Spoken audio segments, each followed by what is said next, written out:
I've just returned from an incredible 9-week road trip exploring the beautiful countries of Norway and Denmark in the motorhome.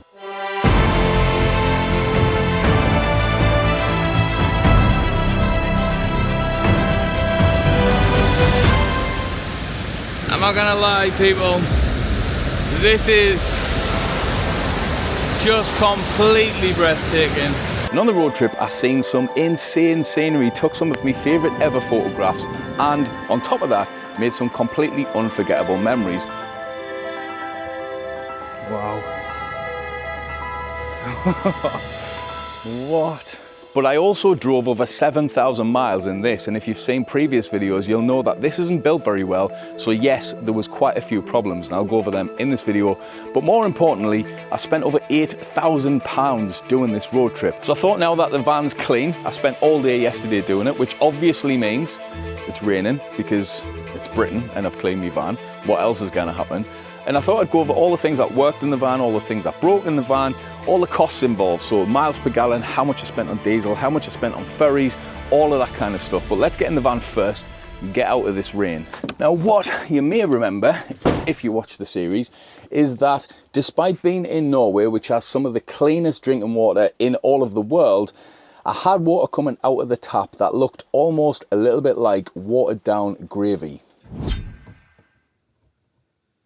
Yesterday, when I finished cleaning the van, I treated the water system with some of this, which is being recommended by people in the comments of that video. So thanks for the comments.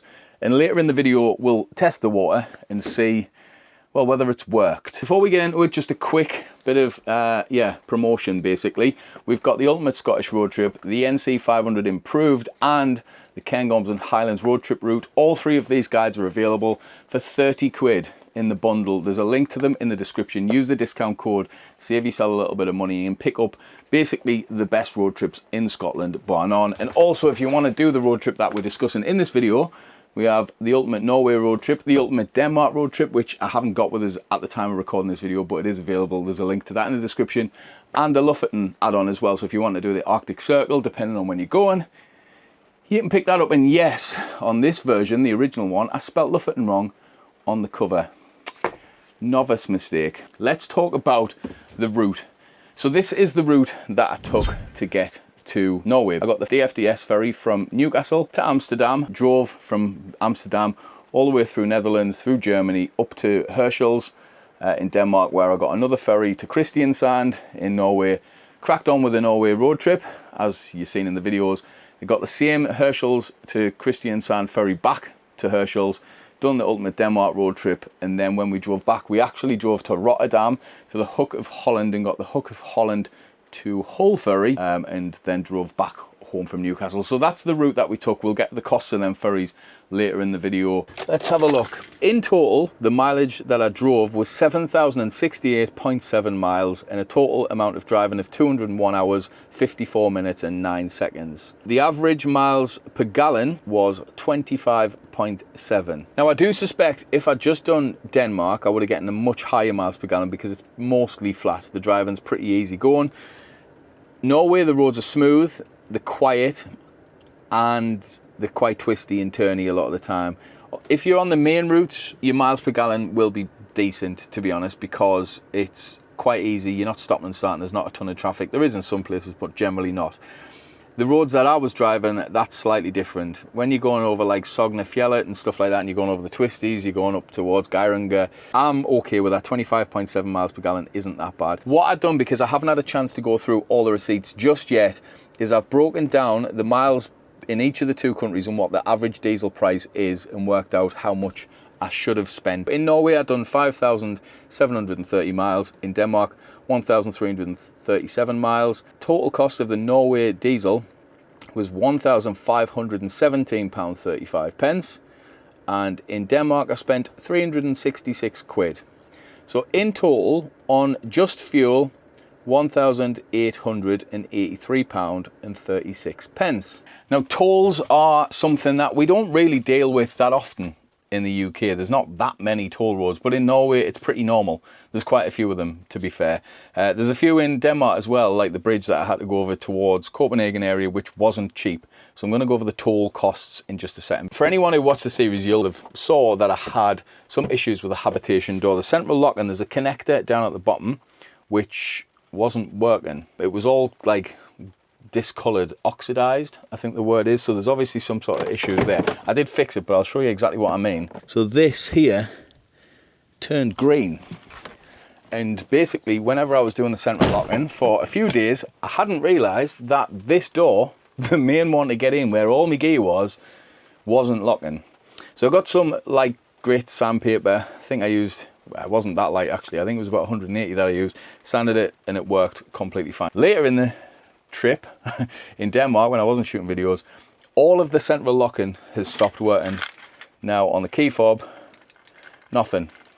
I've changed the battery, I've tried putting it in and pressing buttons and stuff, which ChatGPT and Google told us to do, nothing. So I haven't got any central locking. I've got to lock this door and the driver's area with a key like I'm back in the 90s. This is done. I've got a corner back. And you may notice, if you're a keen-eyed viewer, that the corner used to be on like a 45-degree angle so that you could sit here at the table, which isn't what I wanted because I'm a lazy slob and I like sitting like this. So I took this to the furniture clinic, that's what they're called, and I got them to make it like this. It was 360 quid, so not the cheapest thing in the world, but they've done a fantastic job. We've had to use some leather from a little cushion that we don't use at the front anymore, but now it looks much better. Anyhow, so tolls. Basically, there's different options. The first time I went to Norway, I had a pass that I had to order well in advance. It came, you stick it on your dash, and it just does everything for you, and you pay the invoices that come through the post or online. This time when I had a look, there's a few different ways, and again, all of this is covered in full detail in the guide, so if you want to know all of that or plan a little bit more, or you're a bit more of a prepper like I am, all of it's covered in a hell of a lot more detail in the guide. So basically this time, what I've done is I signed up on the website, you put in your registration, you give them the address and all that sort of stuff, and all they do is just send an invoice out. So you just drive through, you didn't need any toll stuff, it just gets picked up by your registration, it works on all the ferries and everything else as well, and they send it out to you and you just pay it when it comes. Up until the final week in Norway, I've already paid everything. So I've only got 1 week, which I drove through Bergen, and a couple of them on the way to Kristiansand at a toll road. So I'm not expecting that to cost too much. But the tolls that I've already paid were £364 in Norway, which is a fair chunk. Bear in mind, I made zero effort to try and avoid any of these toll roads. If they were the fastest or the easiest route of getting somewhere, I just drove them. Now, before I get into ferry costs, which you'll definitely want to take notice of, another issue. Now, this one was an odd one because I didn't know what was going on at first. It took us probably too long to notice, really. But the oven just looked a bit odd. It looked a bit wonky. And like I say, I probably ignored it for a full day before I realised that actually the oven was sliding out. So inside the oven, you'll see here, there's 2 screws and another 2 here. Basically, when it comes as standard, there's one up the top, a little one, and there's another one up the top of here. And both of them had come out, the screws. So what I've done, I done one of them while I was away. I had a little drill bit, it was a wood drill bit, but it worked in this metal because it's quite thin. So I just drilled a hole through there and put a longer screw into here. Since I've come back, I've done this one yesterday as well. Obviously put one in there and a bigger, longer screw in there because it goes into the cabinetry. And that should obviously keep the oven in more secure. Not something I was expecting to have happened, to be honest, but it did, and it surprised us a little bit, that one. So yes, the oven nearly fell out. Ferries. That's what we're going to cover next. And ferries are one of them things, just like booking a holiday with your kids in the school holidays. You're very much aware that they're having your pants down, but there's literally nothing you can do about it. And that's exactly what happened with me in the ferries. So on the way out, I booked, I think I booked it in March, and I didn't book anything on the way back because I wasn't sure on the dates when I was going to be done. And I didn't want to like pin myself down to a specific date in case I wasn't finished. That may have been the fatal error. If that is an error, and by booking well in advance for both return and your way out, if you've saved a fair chunk of money, let us know in the comments, because next year I might have to do that. On the way out, I got the good old booze cruise ferry, the Amsterdam to Newcastle, or Newcastle to Amsterdam ferry. I didn't think I got too much of a bad deal on the way out.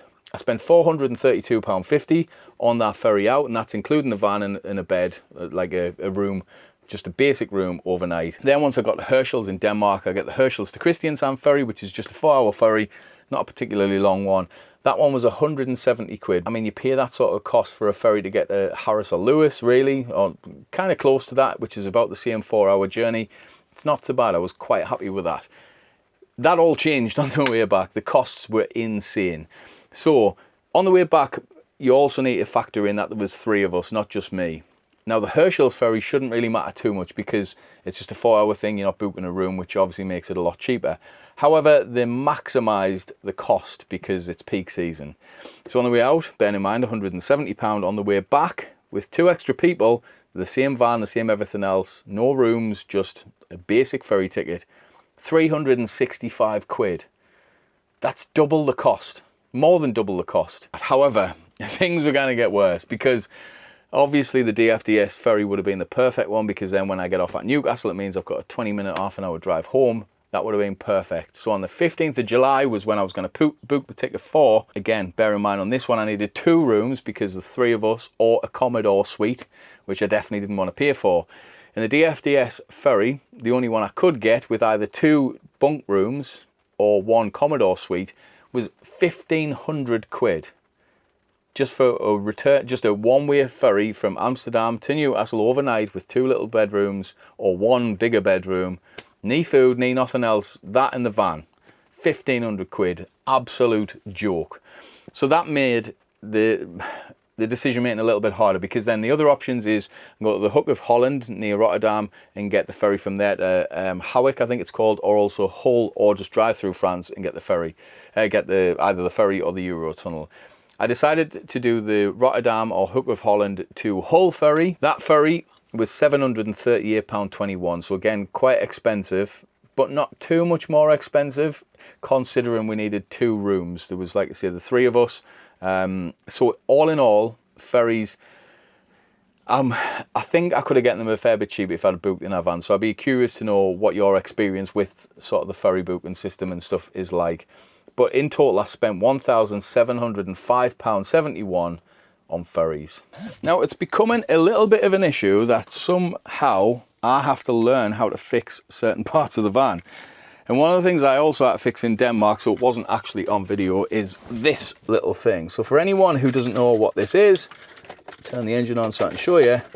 It's basically the controller, the digital controller for the VB semi-air suspension that I've got on the back. Press the button, shows you the PSI. You can raise and lower the height of the back of the van. So one day I had the leveling legs down at the campsite, I'd aired the suspension out. The next morning, started the van up, pressed the button, and nothing. Just a black screen, 0 power to this unit, and I was like, cack. So I found a little car park so I'd have a little bit of space to work with it. Checked this, pulled that out, there was fuses and stuff obviously behind here. Checked the fuses that correlated to this, everything was fine, there was no fuses with any issues. I took the step apart down there, which is just a few screws, which is where the compressor is. Again, everything was fine. A little bit perplexed. What I had noticed though is that this wire from the controller had like a little metal connector where you could put like an extension lead, essentially, presumably in case you put all the controller stuff right at the back and you want this at the front, you can run a longer cable. And where the joint was, it was secure, but I took it apart, put it back together, tightened it again, and then all of a sudden this worked. Which is one of them annoying things, because you're like, was it just a slightly loose wire? Or was it something more serious than that? Can I rely on it? Is it going to be an issue that's going to pop up again or not? So it's worked ever since. For the first few days I stopped airing it down just in case. But up to now it's working fine still. So presumably that's all it was. I always forget when I'm home and the fridge is off to open the fridge. This is what you're meant to do, isn't it? To stop it from stinking. So the fridge always ends up absolutely lifting and I have to clean the whole thing. Is this what you do? Can you let us know in the comments? The reason I was in here as well is I wanted to double check, and before I get into food and drink, obviously I shot a lot of film. Quickly go over the cost. So I shot 24 rolls of film, 6 gold 200 in 120, 6 portrait 400 in 120, 8 gold 200 on 35mm and 4 Portra 160 35mm. In total, I spent 582 quid between the film itself, and 240 quid of that was on scanning and development. So film photography isn't cheap. It's beautiful, I love it, but hopefully Danny isn't watching this video, because I don't think she knows how much it costs.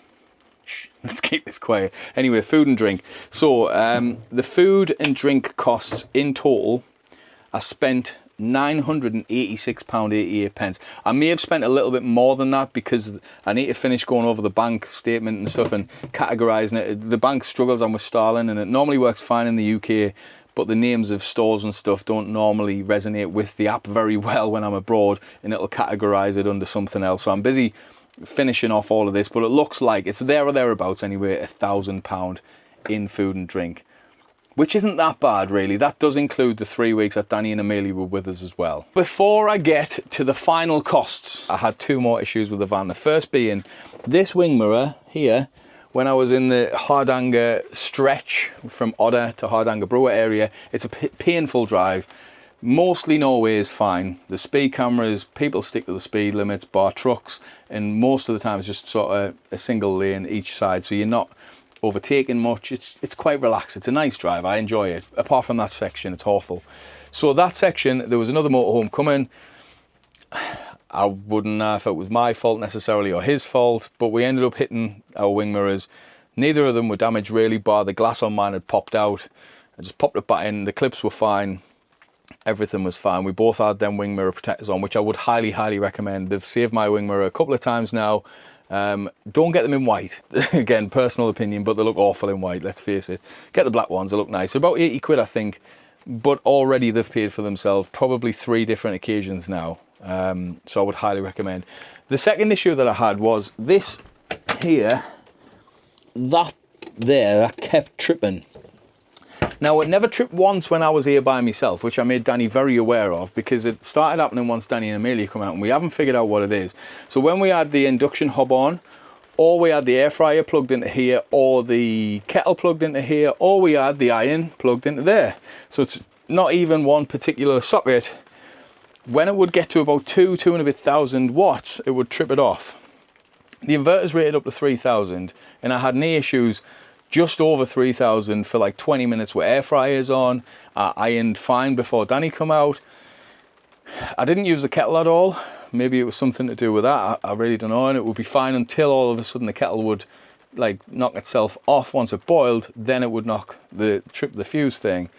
So I don't know what's the matter with that. I spoke to Lewis. He's going to have a look at it when it comes in. Like I say, I did keep check on this screen once we realised it was happening. And we never got over to about 2,400 watts. So I don't know what could be causing it, but it was happening fairly regular. Now, it's gone into Lewis to get a fair few things done. There's a list of new modifications that I'm going to make. So if you're not subscribed already, make sure you do, because there's some cool stuff that I'm planning on getting, and some better quality of life things as well. So I'll explain all that in a future video. But anyway, now it's time to finally go over, well, actually, not just the costs, but we're going to check the water as well to see whether that cleaning stuff worked that you've recommended, because if it hasn't, then I've just wasted like 16 quid. So, costs, which realistically, other than the doomsday side of things breaking, is probably what most of you are actually interested in. So I'm going to give you 2 different scenarios of costs. One is everything that I spent, but I did buy and spend a lot of money on stuff that isn't essential. First off, there's like 3,100, nearly 3,200 pounds I spent on a lens, a Leica lens in Copenhagen, 582 quid on film photography, and I also spent 879 pound on campsites, which, if you're just doing Norway, isn't essential whatsoever. I spent a good chunk of that in Mandal at the top camp, because it is quite expensive in peak season, and we spent nearly 2 weeks there in total. I also spent a lot of time at the marina parks, because I like being near a town, so if I want to go out for a nice walk on a night, I've got some things to photograph. And I spent £1,193 on flights, because Danny flew out for a week, I flew home for 3 weeks to help fulfill all the orders, and then Danny and Amelia flew out to Bergen as well, so that is a cost that is also included on here. The second scenario, which I'll go through after, is basically what you could do it in without all of the non-essentials, basically. So with fuel, £1,883, ferries £1,705, food and drink 986, tolls 460, flights 1,200 pretty much, campsites 880, film photography 582, Leica lens 3,200, there or thereabouts. In total, the exact amount that I spent was £10,872.26, which is £167.27 per day, which is quite a bit of money. I mean, if you take the photography out, it's about £7,100, which for 65 days, that's over 2 months, and a hell of a lot of driving, that's not that bad, realistically. However, fear not. If you didn't want to spend stupid amounts of money, like I said, there's a lot of non-essential stuff in there, let's face it. I spent a good chunk of money in Norway that I really didn't have to spend, especially on campsites and stuff. So, with just the essentials, so fuel, ferries, food and drink, tolls, them are the essential things. Plus, bear in mind, depending on where you live, ferries might not be a massive issue. If you live down south and you just get the Eurotunnel and then drive through, you're going to save a good chunk of money in comparison to what us up north really have to spend, because even if we don't get a ferry, we've still got to drive all the way down south. So there's different ways of saving money. However, the total for just the essentials for 65 days worked out at £5,035.95, or £77.47 per day. And for 3 weeks of that, remember, there was 3 of us. That is, in my opinion, not bad at all. I'll be interested to hear what your opinion is. But before we do that, we need to see whether you have actually given us a good old tip on the water, or whether you have just had me life a little bit. So let's go and test this water. Let's see. Well, there you have it. Perfectly clear. So at least that works. I don't know how often I need to do that, but presumably maybe once every 6 months. I don't know. I'm just going to keep it and treat it with that, because that is completely clear, which it definitely wasn't before. So thanks to everyone who recommended that. I hope you've enjoyed the video. I hope it's given you a bit of an insight into kind of how the trip went down. Yes, there was a ton of costs that other people wouldn't need to have. However, I just thought I'd go over everything because people seem to be curious about that kind of thing. You could do it a lot cheaper than what I'd done it. And again, peak season versus off-peak season. For ferries specifically, there's a huge difference between the two. Thanks for watching. If you're not subscribed, make sure you are. And I'll see you in the next one.